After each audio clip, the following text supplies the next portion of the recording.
Kanye West reignites long-running Taylor Swift feud with wild Super Bowl claim. Just when you thought the longest-running feud in modern pop culture might finally be fading into history, Kanye West has decided to pour gasoline on the fire once again. The controversial rapper has emerged from the shadows with a bombshell claim that has sent shockwaves through the entertainment industry, asserting that Taylor Swift is the primary reason he has never been invited to perform at the Super Bowl halftime show, arguably the most prestigious and watched musical performance slot in American entertainment. This isn't just another celebrity spat or a minor disagreement blown out of proportion by social media. This is the continuation of a saga that has spanned over 15 years, defined careers, damaged reputations, and become a cultural touchstone for discussions about accountability, public shaming, and the complex dynamics of fame in the 21st century. Kanye's latest accusation represents more than just another chapter in his ongoing vendetta against Swift. It reveals the depth of his conviction that he has been systematically denied opportunities because of specific moments in his career that he believes have unfairly tarnished his reputation and made him persona non grata for mainstream American events like the Super Bowl.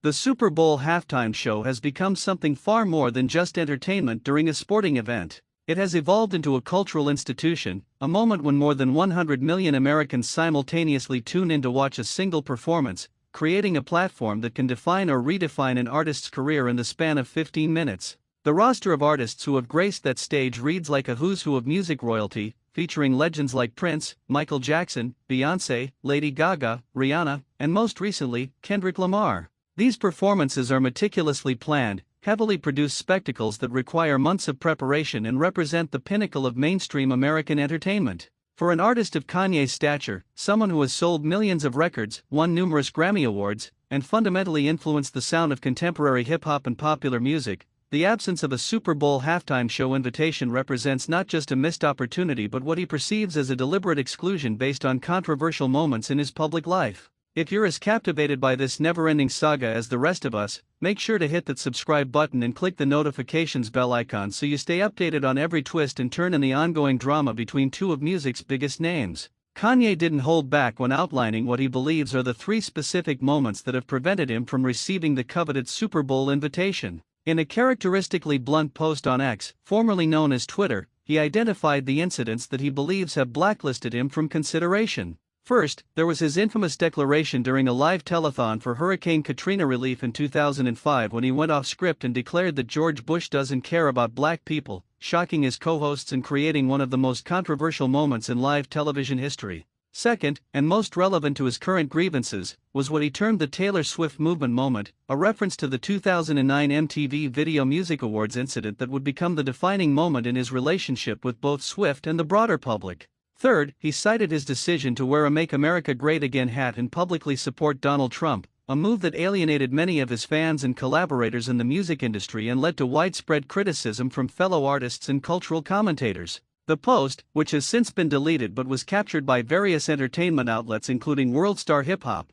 went even further into controversial territory. Kanye claimed he was blocked from the main stage for being ahead of his time, suggesting that his provocative statements and actions were misunderstood expressions of artistic vision and cultural commentary rather than the offensive outbursts that many perceived them to be. He then made an even more shocking statement, referring to himself going full Nazi, an apparent reference to his anti-Semitic posts and statements that resulted in him losing numerous business partnerships, including his lucrative deal with Adidas, and being widely condemned across the entertainment industry and beyond. The casual way in which he referenced these deeply troubling statements, as if they were simply another controversial moment rather than expressions of hate that caused real harm to real people, speaks to either a profound lack of self-awareness or a deliberate provocation designed to generate attention and keep his name in the headlines. The Taylor Swift element of Kanye's grievance requires understanding the full history of their troubled relationship, which has become one of the most documented and analyzed feuds in modern entertainment history. It all began on what should have been one of the greatest nights of Taylor Swift's young career.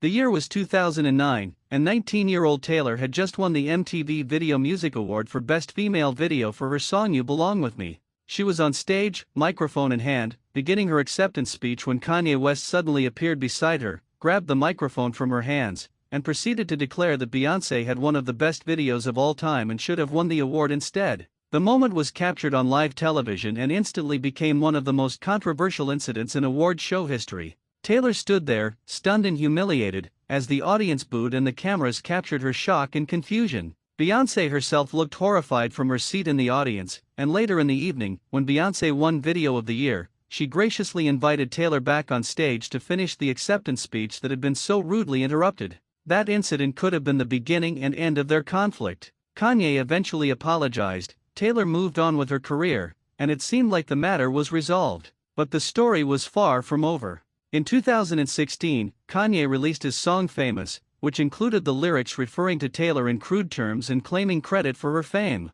When the song generated controversy, Kanye claimed that he had called Taylor before releasing the track and that she had approved the lyrics. Taylor's representatives denied this account, insisting that while Kanye had called her, he had not informed her of the specific offensive lyric and certainly had not received her approval. The dispute intensified when Kim Kardashian, then Kanye's wife, released edited phone recordings that she claimed proved Taylor had approved the lyrics. However, when fuller recordings eventually emerged, they supported Taylor's version of events, showing that Kanye had not been truthful about the extent of what Taylor had approved. The impact of this public back and forth on Taylor Swift's mental health and public image was profound and long-lasting. In 2019, Taylor opened up to Vogue magazine about the experience, describing the controversy as a mass public shaming that made her feel very isolated. She spoke about the psychological toll of having millions of people turn against her based on a false narrative, of being painted as a liar and a manipulator when she had been telling the truth all along. The experience fundamentally changed how Taylor approached her public life, making her more cautious about what she shared and with whom she trusted. It also became a defining narrative in her music, with her albums following the controversy exploring themes of reputation, betrayal, and resilience. Songs like Look What You Made Me Do became anthems of defiance, addressing the public persecution she had endured and her determination to emerge stronger from the experience. Fast forward to the present day, and Kanye has once again made Taylor Swift a central figure in his grievances. His claim that she is somehow responsible for his exclusion from the Super Bowl halftime show represents an extraordinary leap of logic that requires believing that Taylor Swift, despite being primarily a pop and country artist with no apparent connection to the NFL or its entertainment decisions, wields such power in the music industry that she can effectively veto major performance opportunities for other artists. The reality is far more mundane and has nothing to do with Taylor Swift's influence. The decisions about who performs at the Super Bowl halftime show are made by the NFL in partnership with Jay-Z's Roc Nation, which took over the live music partnership in 2019. Jay-Z and Kanye have their own complicated history, having been close collaborators earlier in their careers before their friendship deteriorated amid personal and professional conflicts that came to a head in 2016. The timing of Kanye's latest outburst is particularly noteworthy given that it coincided with this year's Super Bowl, where Taylor Swift was in attendance supporting her boyfriend, Travis Kelce,